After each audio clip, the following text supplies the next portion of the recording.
timer?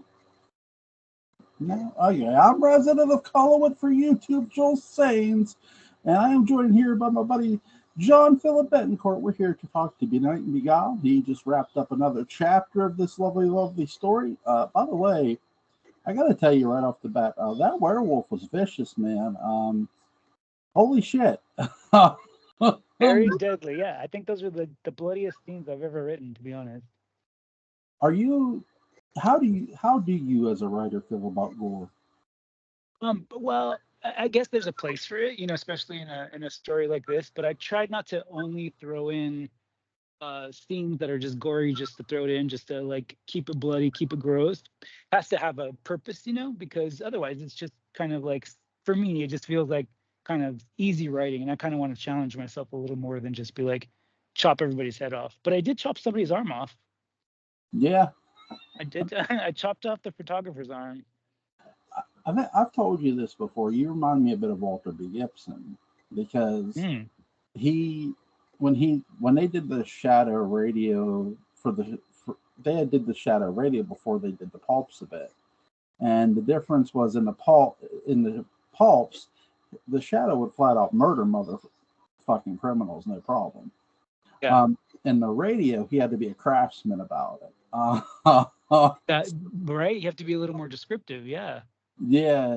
He makes this. There's a story called The Three Ghosts, and Orson Welles is voicing the character, and he gets this guy to commit vehicular manslaughter, which is just crazy.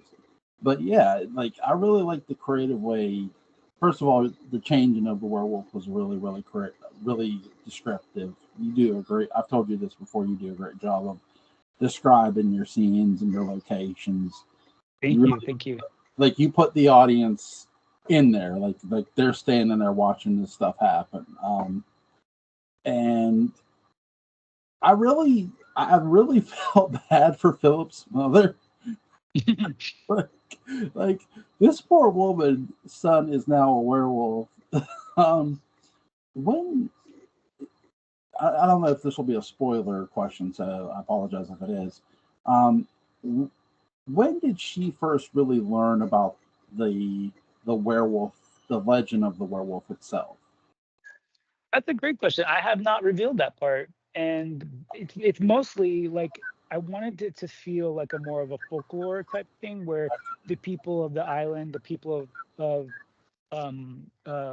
Philippe and Fatima's family, they're characters that are originally from overseas. They're part of like colonial Angola, which is used to be Portugal. It's kind of a background part of my family. I kind of tied into that. And I just wanted it to be like a folklore thing that everyone was sort of aware of.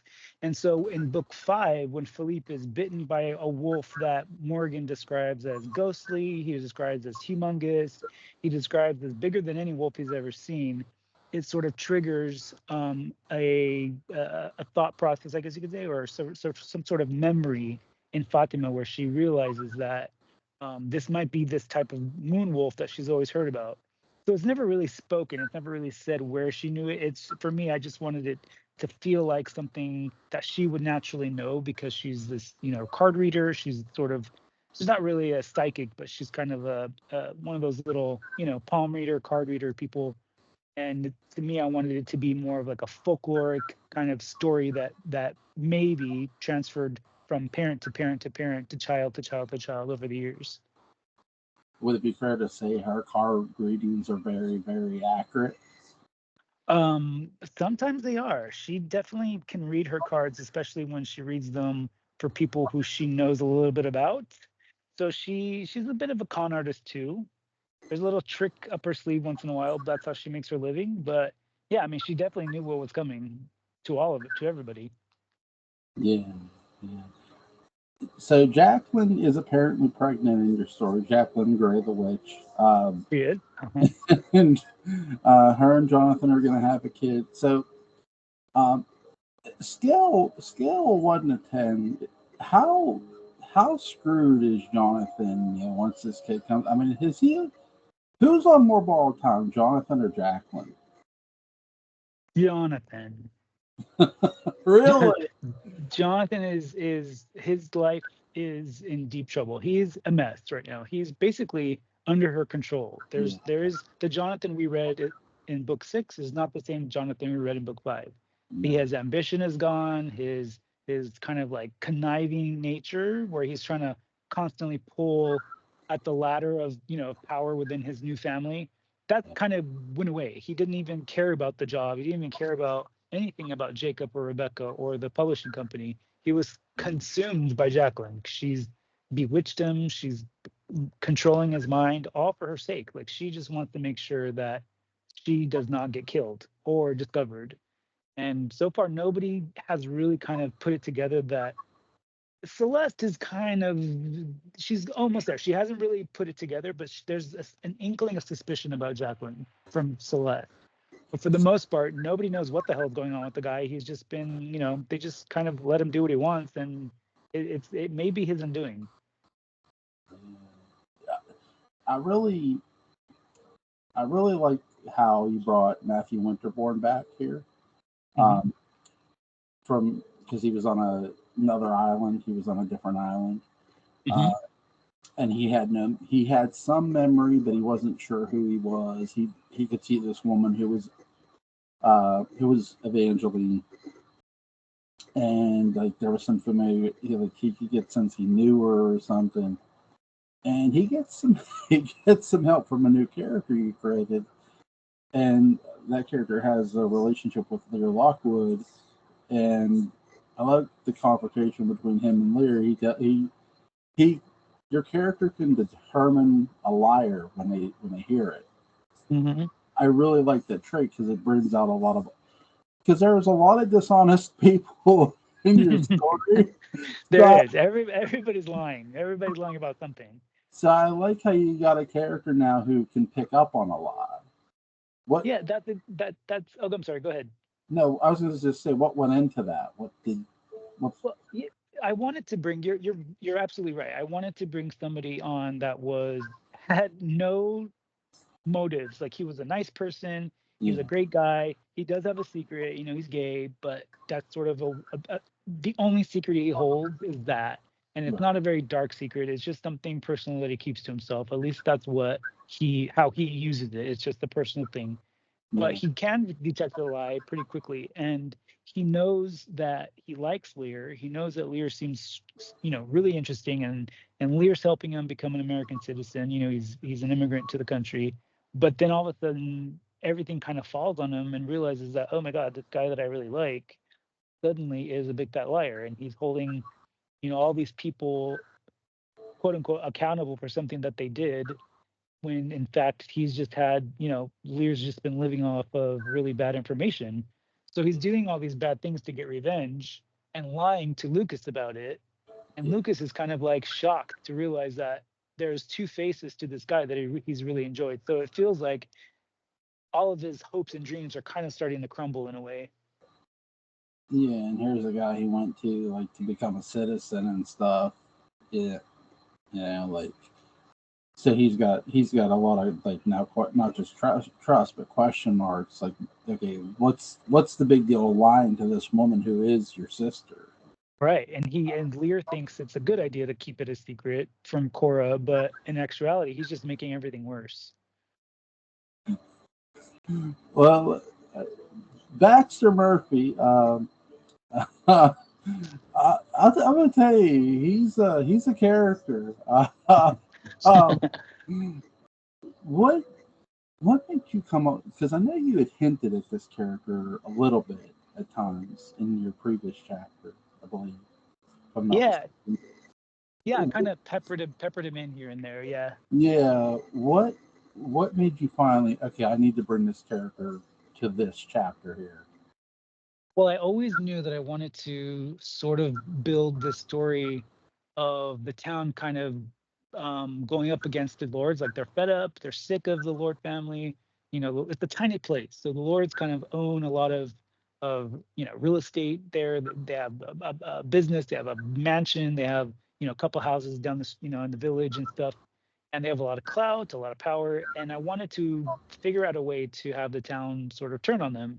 And I kind of was like, okay, what would I do? And I thought about, okay, the secret of the family is Sebastian, and how the secret kind of gets out. maybe it's like a covert reporter. Maybe it's somebody who's pretending to be something else, but they're really a reporter. But then I thought, oh no, that can't be because they own the newspaper. They know all the reporters. So then I thought of the character of Cora, who can kind of go in covertly, where they wouldn't know who she was and didn't know she was connected to Baxter, and she could be feeding Baxter the information. And Baxter is just a tool of mine that I use to flip out, all this negative information about the Lord family to kind of poison the town against the Lords. So eventually I could come to that crescendo where they basically storm the house and beat the shit out of everything. Yeah. But he's really interesting though too because he had a previous relationship with Lear himself as well. hmm hmm And And that's, no, go ahead. Sorry. I'm sorry, no, yeah, go on. I'll let you go. Sorry about that. No, I was just gonna say that it's really interesting that now he and Lear are now working together to bring down Lear's own family. Which is really compelling. Go ahead. Yeah, it sort of starts with Lear. Lear and Baxter have a relationship in the past, and the plan to take down the Lords this way came from Lear. So Lear is the one who sort of planted this into Baxter's mind, and to use Cora, and everything fell like domino. It just sort of like the timing had to be right. They call Lear back in book 5. They bring Lear in to help take the company away from Rebecca. Lear finally sees like, hey, this is the right moment. I'm in town. I'm near them. I can kind of like start getting wedge myself in and start breaking this family apart. And he uses that with Baxter. They are now at this point they're not in a relationship, but Baxter sort of in the background agrees to start helping the process. So it's a long plan that hadn't started yet until there was the right time. And Lear sort of set the wheels in motion, and Baxter took off. Cora Cora runs off crying because Lear lies to her. Where is her emotional state for the? Where do you? Not to play spoiler, but why? Where is her emotional state going in for the next chapter? Do you think? She's really confused. Yeah. She doesn't know who she should trust. She doesn't know if Lear's telling the truth. She doesn't know if Baxter's telling the truth. She thinks that she thinks that they're both lying to her, but Yeah. she can't understand why how that could be. How can two people lie to her? One has to be telling the truth. So she's in flux. She doesn't know what to do with herself. Yeah. She's really a sweet character because she's contemplating. She wants to tell the truth. She wants to Yeah. bring it all out into the open, hmm and that's where Baxter Murphy lays it all out. Well, you're really Lear's sister. Uh, I'm gonna say this. I don't know who's more of an asshole, Baxter Murphy or Jacob. Um, Pretty close there, John. Well, Jacob's been kind of like on the back burner. He's been sort of like biding his time, seeing where everything falls. So this is definitely Baxter's turn to shine as the biggest asshole.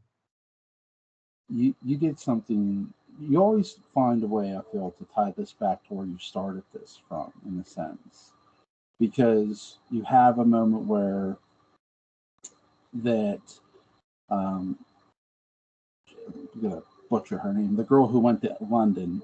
Um, Oh, Genevieve. yes, yes, thank you, Genevieve. Uh-huh. Brings a man who looks like David Lord, or at least hmm close enough to him, hmm but just in time to see everything like sort of falling apart to the point that the village is after the lords, and she sees the chaos that it's caused, and it's sort of this is what the lords have sort of kept under, like you've talked about, where David David's rumors were that he killed his wife hmm when he really didn't. That sort of chaotic moment. It was Jacob who did it. Is I'm trying to think of the question I'm trying to ask because it's really good. Um, but do you always make sure you do that? Make sure you pay like a nod to like the very beginning in a sense.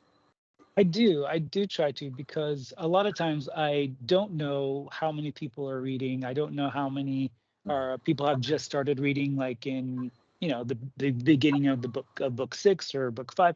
So I try to always throw in a little piece of the beginning from book one or book two, so that people can kind of say, oh wait, there's a backstory to this part, and maybe they'll go back and kind of connect the dots. If someone came into book six and had no idea, would have no idea who David was, or who Sabrina was, or the fact that that Christopher and Genevieve look identical to Christopher. I'm sorry, now I'm getting confused.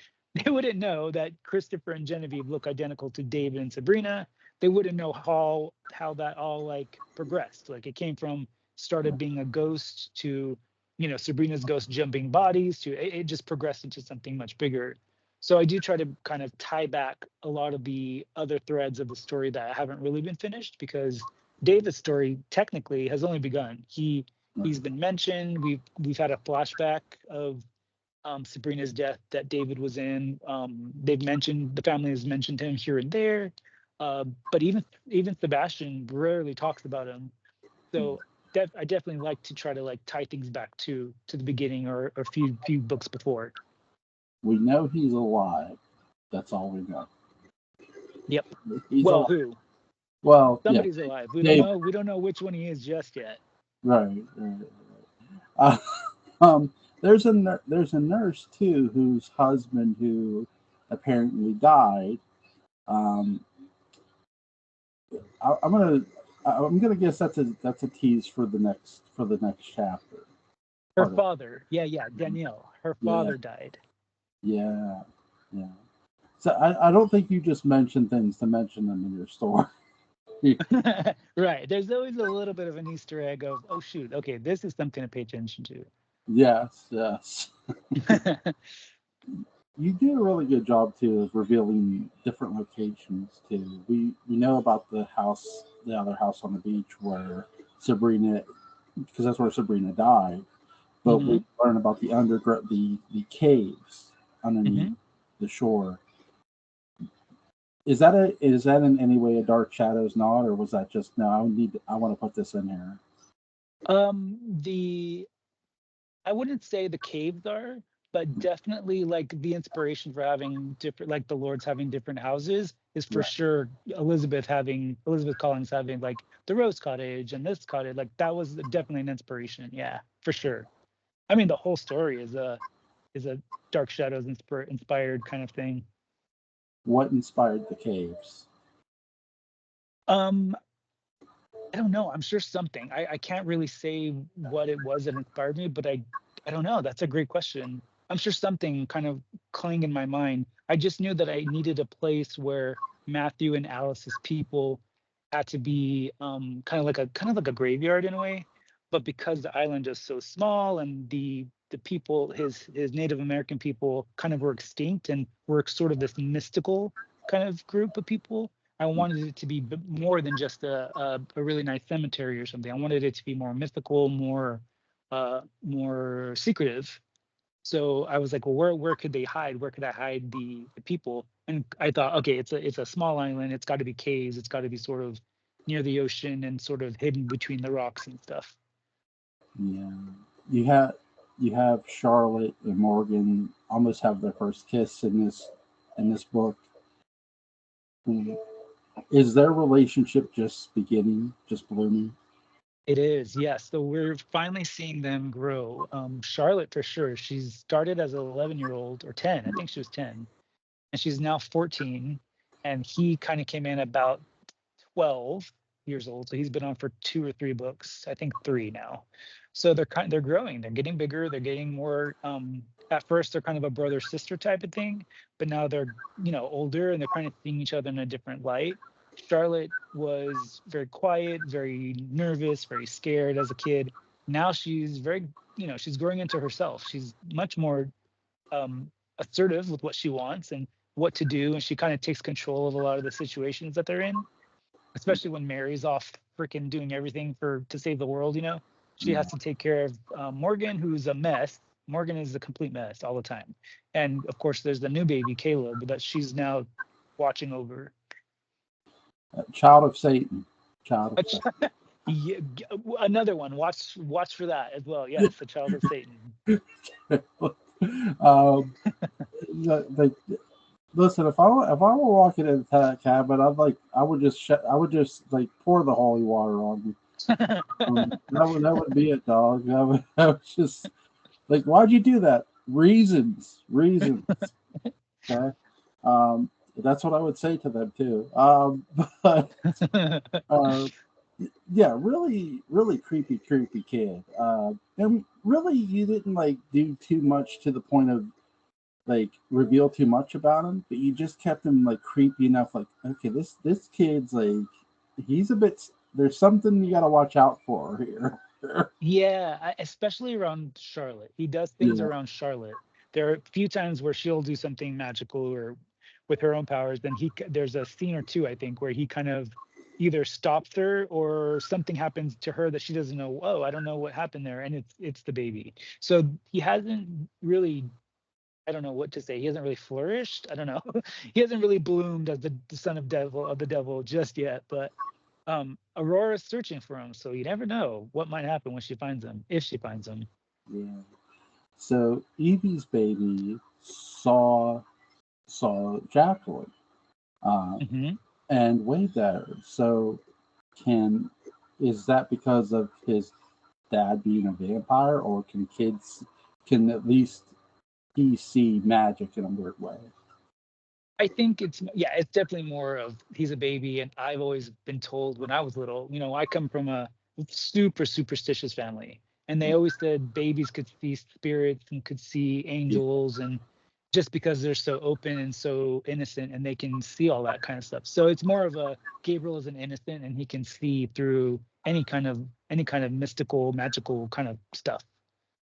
yeah, I was told that too as a kid. So I was just asking. I was just wondering. Yeah, yeah. Um, really cool. Is there? Because I know you'll probably have like a ton of you'll have new characters probably for the next book. Is there a new character you have in mind that we should watch out for?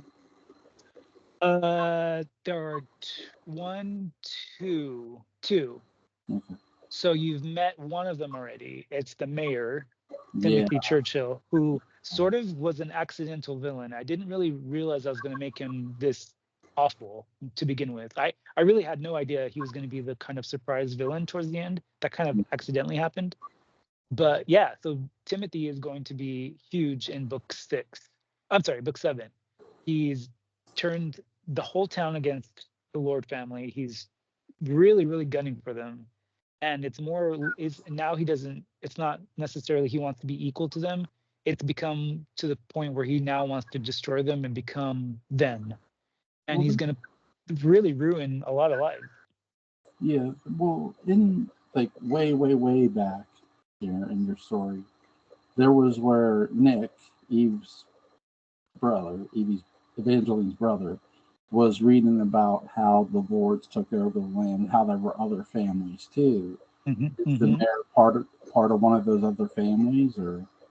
They are, yep. So Timothy is part of there were 5 families from Wales that came and settled on the little island that they named Welshport, Yeah. and the Churchills were one of them. The Lords, the Churchills, the Morgans, the Lockwoods, and I forgot the other one. There's one more.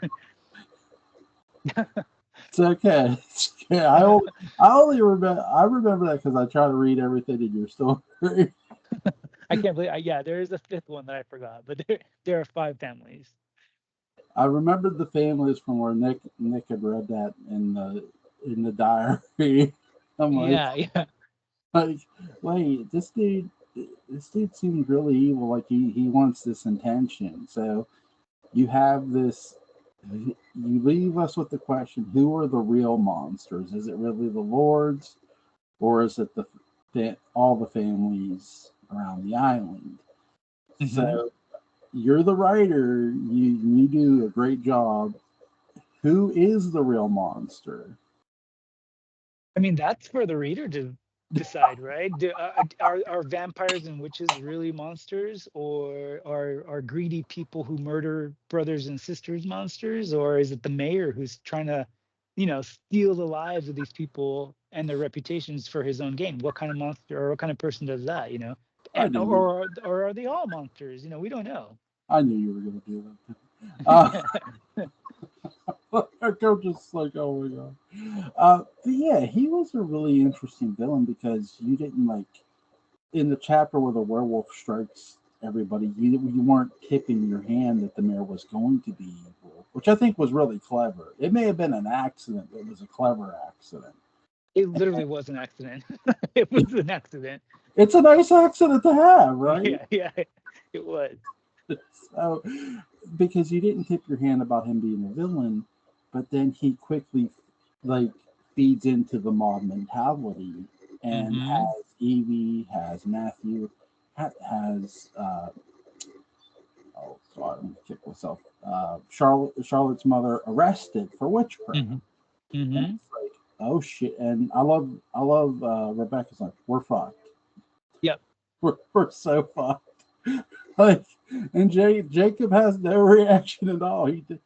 Um, are we going to hear from any of Jake? Because we know Jacob has like agents or spies around town. Are we going to hear from any of them? Um, we might. I mean, he definitely. So he does not like Evie. He's never liked her, Right. but he knows that when the Lord family gets attacked, everybody bands together and they sort of stand up for each other. And regardless of how he feels about her and how he doesn't really have a reason to not like her. He just doesn't like her because she's a threat to his money, right? That's his Right. big thing. But he sees that his family's being attacked. So we're gonna see him try to make sure that she's safe. He doesn't want to see her on trial for witchcraft, especially because by this point it's 1915. People are like, "What the hell is witchcraft?" Like it's ridiculous. Yeah. But we'll see that kind of go. The second character I told you about that's coming in, the new character that I haven't named yet. Yeah. Um, he's going to be really, really big too. He's another villain that's sort of working with Timothy, and we'll see him and Jacob really clash. So that's going to be the next book.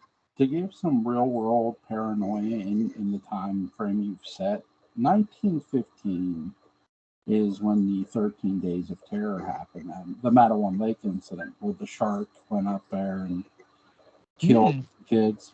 And the paranoia was that because World War I had more than started, that the Germans were sending the shark. Oh wow. Now we all know that wasn't the case, but well, another thing was that the shark had gotten taste for human blood because of all the sailors dying in the water and stuff like that. Oh. From the war, right? So paranoia breeds more paranoia. And you like, even though I know your story isn't like going off of like real life, like too many real life things, but you do put whether you do it on purpose or on accident at times, you do put like real life situations in your story. Because I was telling you about the guy who went missing and his wife wanted to collect his pension and they wouldn't let her. Mm. Mm-hmm, mm-hmm. So you put that in your story here, but you didn't know about it, which I like. I like how sometimes you'll put something in your story that sort of mirrors real life a bit.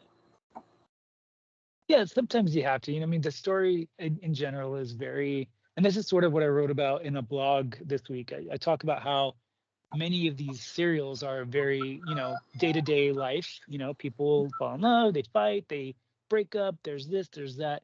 Mine is the same, but through sort of sort of through a telescope or something of in the supernatural world. So yeah, you can have like a daughter searching for her dead father, and they have declared him dead, which is Danielle. Danielle's finally declaring her father dead. They can't find him, so they think he's dead, and she needs to basically file all that paperwork and send it off to the country where he's from and make sure everybody is sort of on the same page that he is no longer living. And that's a normal thing. It happens, not necessarily this way, but there are people who have to file paperwork. Paperwork is a normal thing. So it is sort of, yeah, you have to throw in certain realistic things that happen in day-to-day life to make people kind of not think it's just a spooky story. That there's some, I want it to be kind of like alluring to people who want to read about people in general who may or may not live next door to a witch. you know so Yeah, that's just kind of, it's just like Dark Shadows. Dark Shadows had the same type of thing. They had, lovers and they were fighting and people who cared about each other, but at the same time, you had a vampire living in a beautiful mansion. Yeah, yeah, and you had a phoenix show up in town. And you had Um, a phoenix show up in town, and you had a beautiful witch who pretended to be a brunette, which I yeah, loved. yeah, yeah, yes, yes. Listen, you're the first person to give Angelique and Barnabas a kid. I mean, so Yeah, well, I mean, I can't. So this is the thing. When we met and we were talking about Return of Dark Shadows, I always thought oh God, there were so many different threads they could have used to keep the show going. Like they could have done a Barnabas and Angelique baby. They could have told us where the hell Julia came from. They never did. Those are so many pieces to that wonderful show that we could have gotten so much more story out of. yeah, yeah. You did a really lot of great things with that. By the way, I told you that before. Like every character you ever put on it, whether it was new or a character we were familiar with, was really, really interesting. Oh, Here, thank you. this is complete. This is like completely all new characters. There's no like characters from Dark Shadows, and you two successful blogs, in my opinion. Oh, Um, thank you.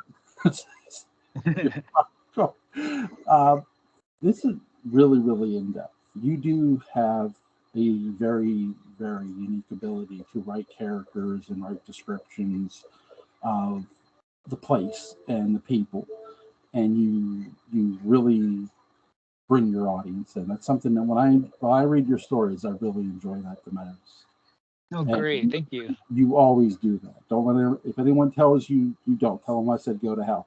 Um, tell them to call me, and I will tell them to go to hell. Okay, will do. Will do. um, yeah, it's really, really good. So Thank you. I do have a I do want to talk to you a bit here about a character we both love and know, Dr. Julia Hoffman. Because you Yes, know, yes, yes, yes. okay.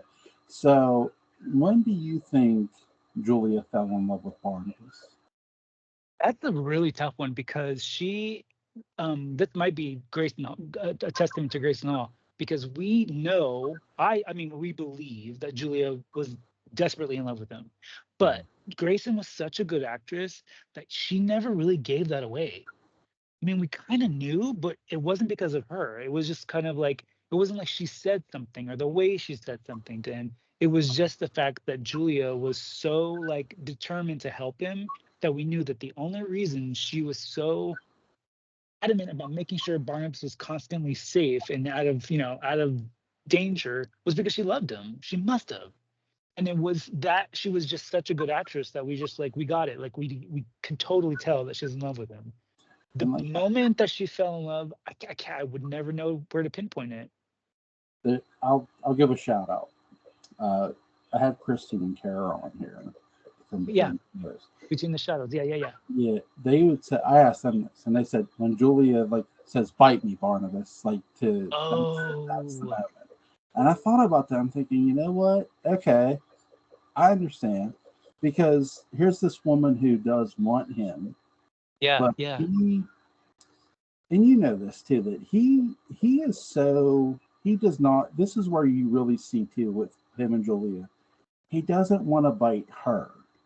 Hmm. Whatever it is about her, other than she's helping him, he doesn't want to do it. It's like he doesn't bite Victoria Winters. It's the same thing. Right. That's a very good point. Like he doesn't. He had every opportunity to bite Vicky when she stayed over. He doesn't. He pulls back. He has Hmm. every opportunity to bite Julia. He doesn't.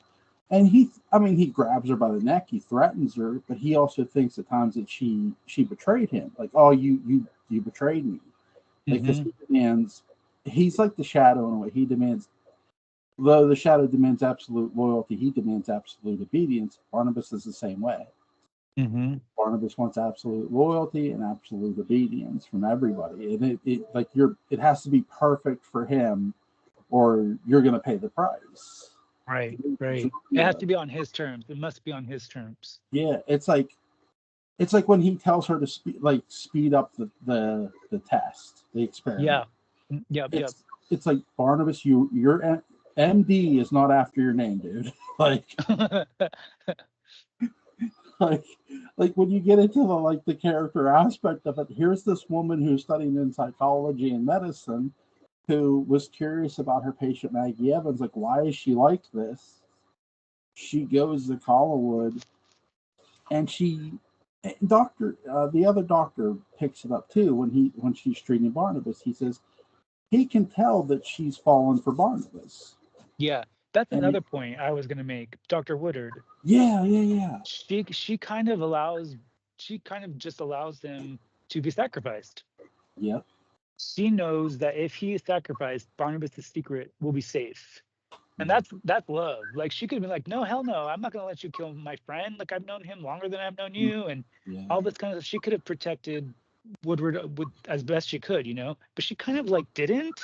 She kind of just let it happen, and even though Barnabas sort of forces her to to give him the poison, not the poison, but the syringe and all that kind of stuff for the heart attack. She does it willingly. She doesn't stop at all. She could have stopped. She could have changed her mind, but she definitely did it because she loved him. I really think the bite is a really good point, though. That's a great point. I forgot about that. It's 1,125 episodes. You're gonna forget stuff. I forgot something today too. So so yeah, it happens. It happens to the best of us. I would tell you. Yeah, she too with killing Dr. Ward. It's only Peter Turgeon, dog. Nobody cares. Right. And yes, I will punch my ticket to hell when this phone call ends. But I'll join you. Yeah. So, it's only Peter. If it would have been the original actor, that they would have never got over that. Peter Turgeon does such a good job of being a bit antagonistic. Yeah. Barnabas. That's sort of what sells the transition of, man, that Dr. Woodard was a dick a bit.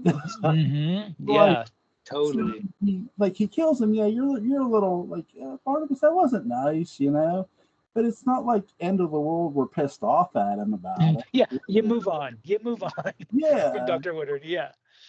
Now when he starts going after Julia, it's like, man, son of a bitch, really, dude. And because they've decided, we're going to go back in time. Mm-hmm.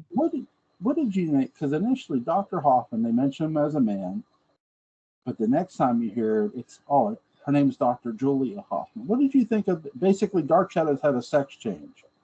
Yeah, right. Well, first of all, that's amazing because we're talking 1967 by this point, by Julia's entrance.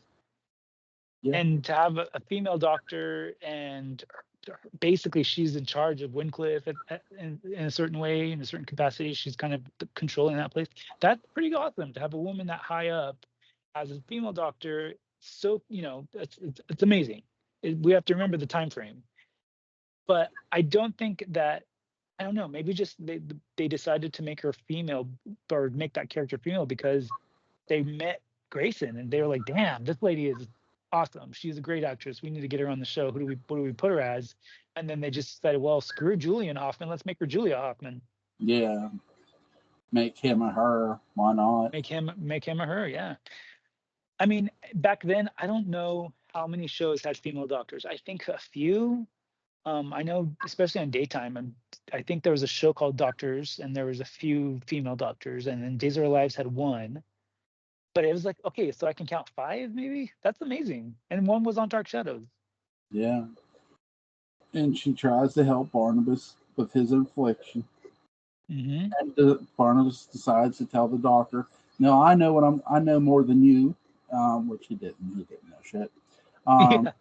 It's like, I mean, he's from 1770 something. Now, what did he know about science?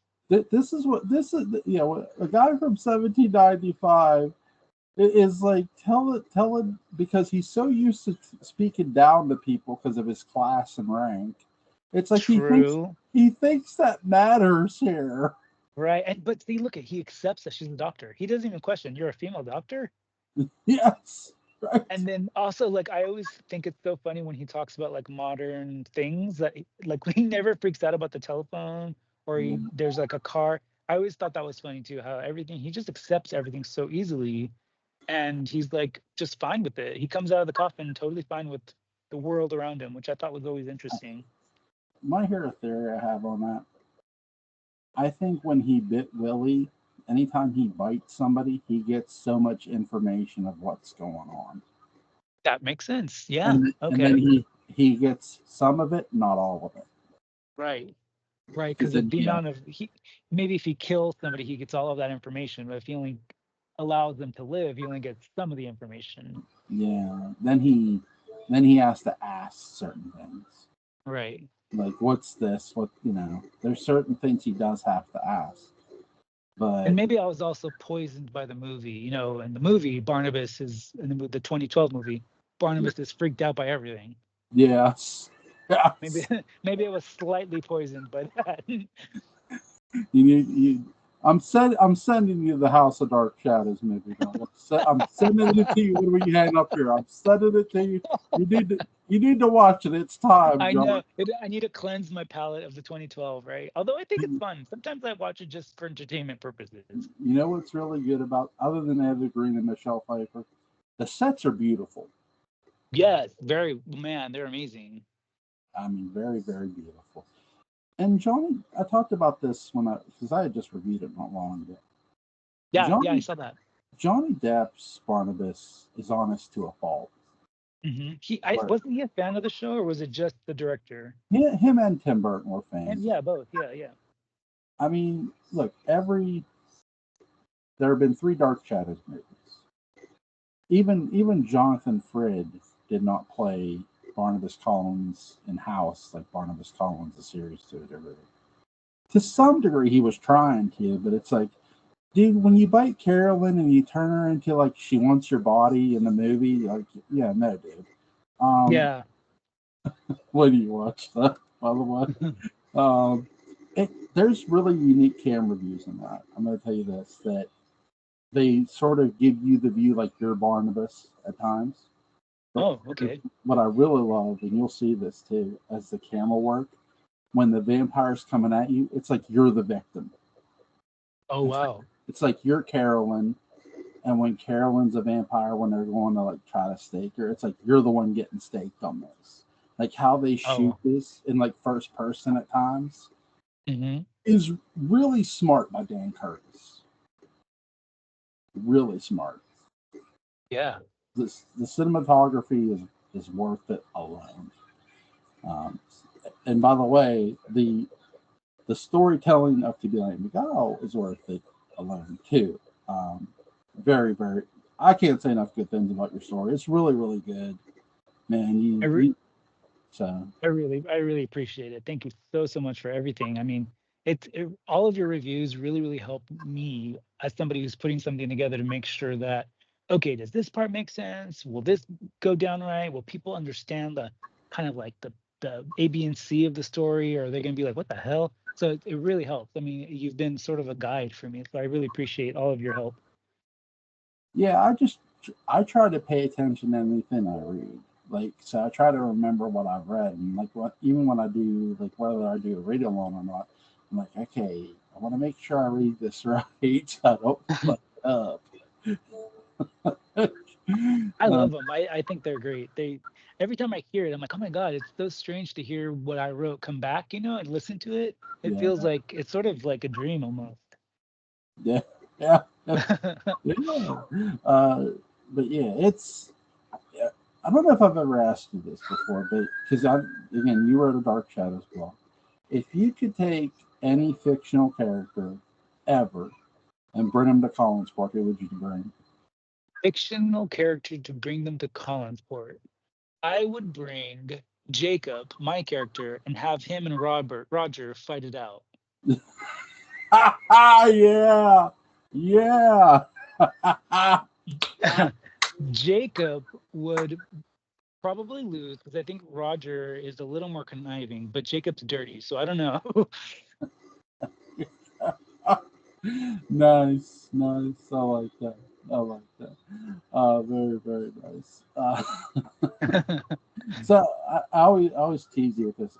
So when you write a Halloween story, dog, I mean, I you could, know, I know, I know, I know. I gotta, I have to, I have to get this one out of my system. It has to all get out of my system, and then we'll see. I'm almost 5 years in. I mean, well, I'm 3 years in, but I did Return of Dark Shadows for 5 years. My goal is to see if I can keep it going past that 5 year mark and see what happens, there you go.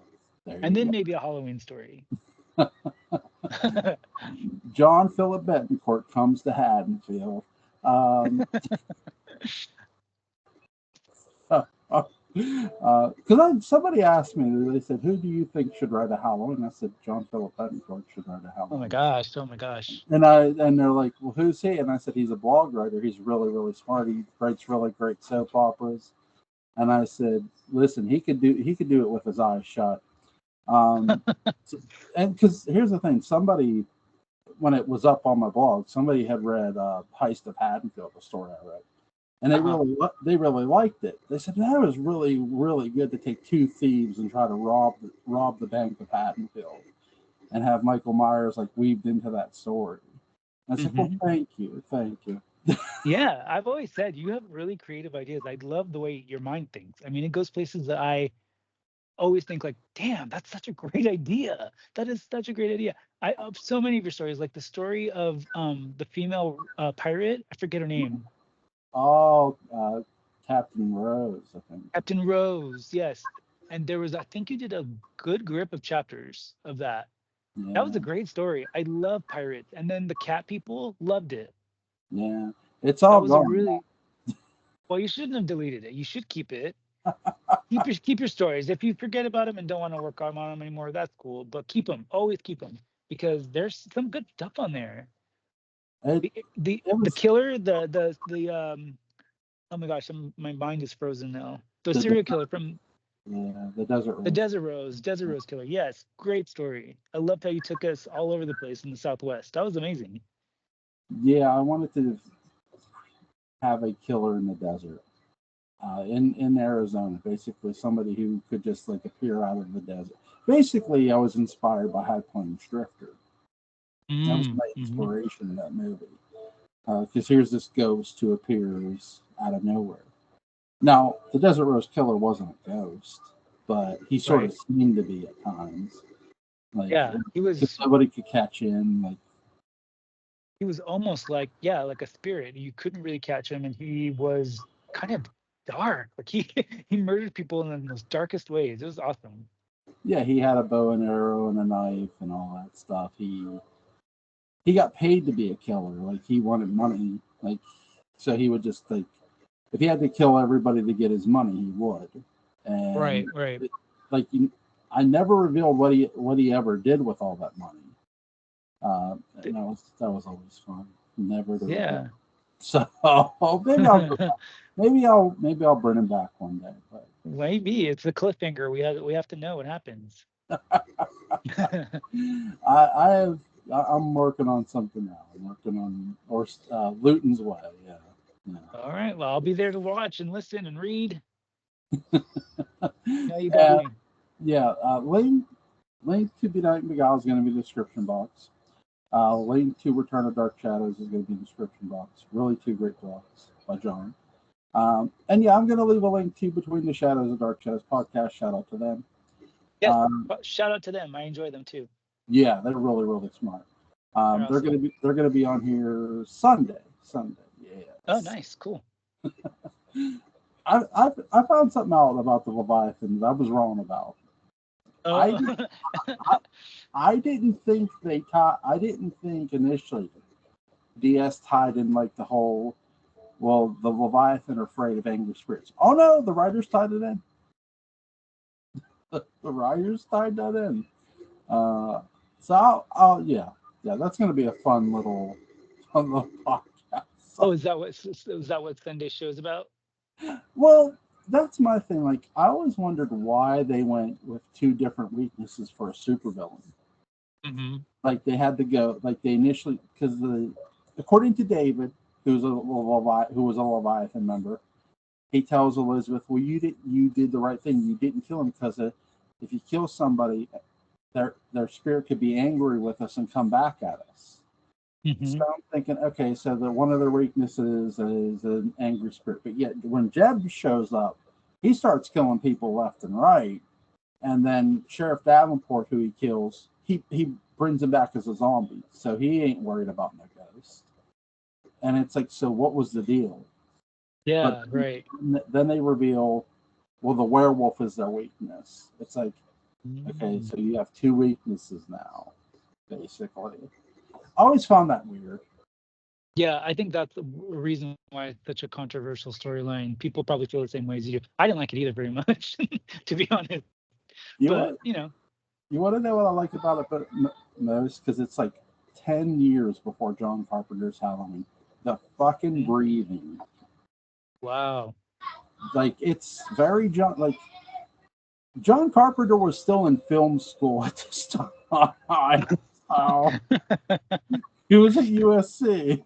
Like, so, I mean, why not? Yeah. Yeah, by the way, favorite John Carpenter movie before we go? Favorite John Carpenter movie? You put me on the spot. I don't know. Name a couple. Assault on Precinct 13, Halloween, The Thing, let's see, Prince of Darkness, They Live, Escape from New York, Escape from LA, Starman. He did an Elvis movie in the 70s with Kurt Russell. Oh, I saw that one. I Yeah, saw that one. yes. I like Escape from New York, but I'm gonna go with the original Halloween. There you go. There you We go. watched it a lot. My partner Christopher loves Halloween, so we watched it a lot. His favorite though is number 3. Which one's the one that comes after the witch? Oh, after Season of the Witch? Yeah, Oh, Halloween 4. I think he likes 4. I can't remember now. He's gonna kill me. But I think it's yeah, I think it's number 4. We're going to tag him in this and say, Christopher, what's your favorite Halloween movie? Yes, I dare you to do it. I'm going to. I hope I get it right. Don't tell Well, him which one I said. We'll see if he says it. we'll also tag him to who's your favorite Michael Myers actor? There you go. We'll get that in there with him too. But yeah, first of all, man, you and Christopher and your families be safe. Have a happy holidays. Nice to you and Um, Julie and the kids. Thank you so yeah, much. have a Merry Christmas and God bless and take care, man. You too. Thank you, Jewel. Bye.